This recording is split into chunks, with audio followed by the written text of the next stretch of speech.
Mad Adventures is a self-declared 3D combat platformer with elements of Battle Royale and Roguelite. There is certainly some truth in that claim, even though I don't see too many BR elements in this game.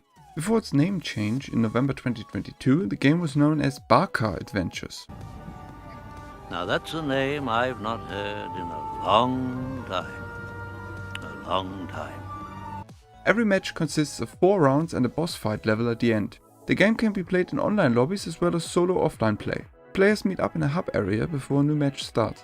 There every player can invest some of the coins he gathered during the previous match into permanent power-ups for the entire lobby.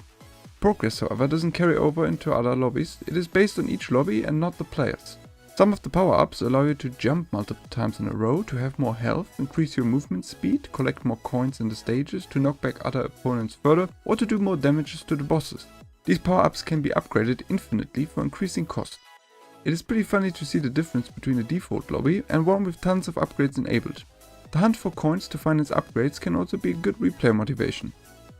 The variety of stages is really high in Mad Adventures. In the desert level, for example, you have to dodge giant sandworms. In Capture the Flag, you have to complete an obstacle parkour to get the flag stick and bring it back to the base, while fighting off the other players. In the disco level, you have to step onto matching color tiles. The snowboard level is a race stage. The Floor is Lava is a classic platforming stage set in an oversized home environment filled with rivers of lava. The bomb tag stage is set in some ancient ruins, and the last players to get tagged will explode. Ball Bash is the Rocket League level in Mad Adventures, and Brain Wall is a dexterity-based stage set inside a movie theater where you have to adapt to different forms of canvas that want to squish you.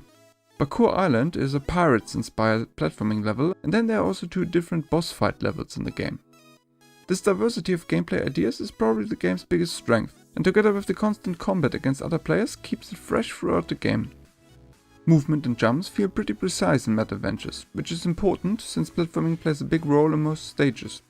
You can also hit other players during the matches to steal some of their coins, but since all players invest into collective updates, it doesn't make much of a difference. That being said, it is of course entertaining to tease other players or to push them to their doom. The gameplay in general works pretty well in my opinion. The last update for Mad Adventures was released in December 2022. Development seems to have ended at this point, which is a bit of a shame.